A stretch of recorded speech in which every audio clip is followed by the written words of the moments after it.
Tagline atau slogan adalah kata atau kalimat memorable yang menggambarkan positioning atau identitas dari sebuah brand. Orang pintar minum tolak angin, misalnya menggambarkan bagaimana positioning dari tolak angin sebagai pilihan dari konsumen yang pintar. Makanya kata pintar lekat dengan tolak angin. Begitu juga KFC mengatakan jagonya ayam, ya, untuk menunjukkan positioning dari KFC yang identik dengan ayam.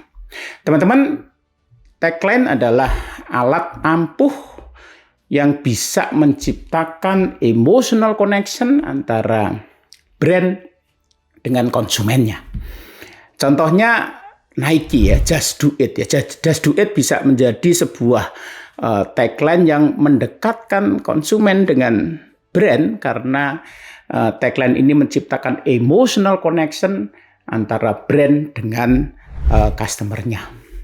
Teman-teman, tagline menjadi sangat penting bagi brand karena tagline bisa menjadi jembatan yang memungkinkan keunggulan, keunikan, positioning dari produk itu sampai ke konsumen melalui bahasa komunikasi yang gampang. Tagline juga menjadi alat ampuh untuk mengkomunikasikan value, ya, value proposition dari produk ke konsumen. Dan jangan lupa, tagline juga menjadi cara bagi marketer, ya, untuk menempatkan satu atau beberapa kata di benaknya konsumen, ya, kata kunci di benaknya konsumen. Ingat bahwa positioning adalah menempatkan satu kata atau dua kata atau tiga kata di benaknya konsumen. Ya, begitu kita dengar Nike, maka di otaknya konsumen, Nike menempatkan Just Do It di benaknya konsumen. Ya, tolak angin menempatkan kata pintar di benaknya konsumen. Begitu juga KFC menempatkan kata ayam di benaknya konsumen. Teman-teman, apa saja syarat dari sebuah tagline itu dikatakan bagus, ya? Berikut ini saya coba uraikan beberapa hal yang jadi apa sebuah tagline dikatakan bagus, ya. Yang pertama adalah bahwa sebuah tagline yang hebat mesti harus short, simple, memorable, ya. Jadi tagline itu mesti harus pendek, sederhana, dan menancap di benak konsumen, gampang diingat dan bisa nempel di benak konsumen dalam waktu yang lama. Teman-teman, simple, short, dan memorable ini bagi saya adalah syarat pertama dan paripurna dari sebuah tagline. Tak ada gunanya tagline itu hebat, ya, kata-katanya indah dan seterusnya, tetapi panjang dan tidak gampang diingat oleh konsumen. Ya. Contohnya Intel Inside, ya, Intel Inside, in gitu. Jadi ada iramanya gitu, ya. Jadi sudah pendek cuma dua kata tapi juga ada iramanya. Ngomongkannya enak, in Intel Inside gitu, ya. Jadi ini pendek, simple, memorable, dan kemudian gampang membenam di benaknya konsumen. Kemudian RCTI, ya, RCTI di tahun 90-an mengatakan dengan tagline simple sekali, RCTI oke, ya, RCTI oke gitu, ya. Jadi pendek, ya, simple, dan memorable, ya. At that time RCTI oke begitu lekat di hati konsumen dan konsumen menjadi dekat dengan RCTI karena satu tagline yang simple, short, dan memorable. Yang kedua, teman-teman, sebuah tagline mesti juga harus orisinil dan bisa membedakan diri dari kompetisi, ya, atau membedakan diri dari pesaing, ya. Jadi contohnya di tahun 80-an Apple keluar dengan tagline yang sangat legendaris yaitu Think Different, ya. Jadi tagline ini dikeluarkan Apple untuk menandingi IBM yang waktu itu dikenal dengan tagline-nya Think. Jadi dengan menambah satu kata different, ya, Think Different, maka Apple mencoba untuk distancing, untuk mengambil jarak dari kompetisi, untuk membedakan diri dari pesaing raksasa yang ada waktu itu, yaitu IBM.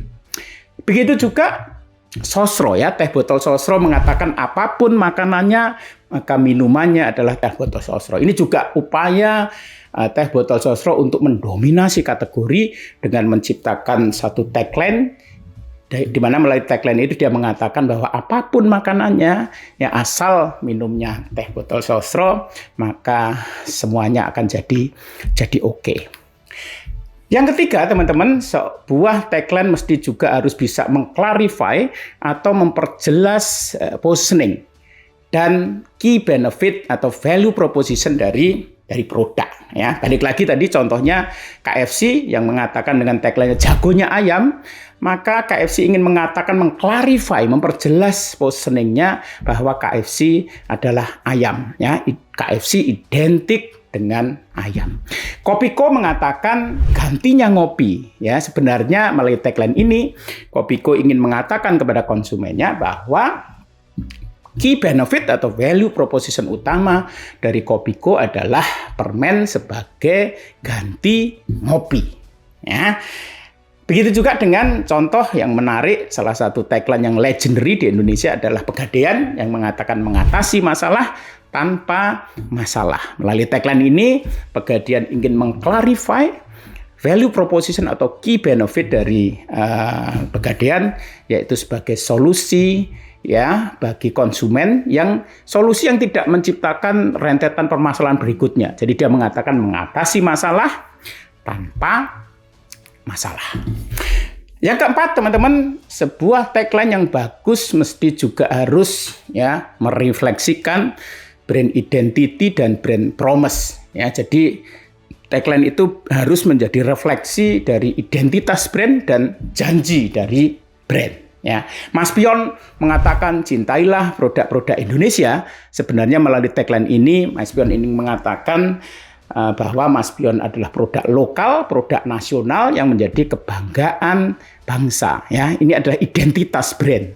Ya, Kompas mengatakan dengan tagline-nya independen terpercaya, maka sebenarnya Kompas ingin menyodorkan atau mengemukakan, mengkomunikasikan brand promise, yaitu bahwa Kompas adalah media yang tidak partisan, makanya beritanya independen dan bisa dipercaya.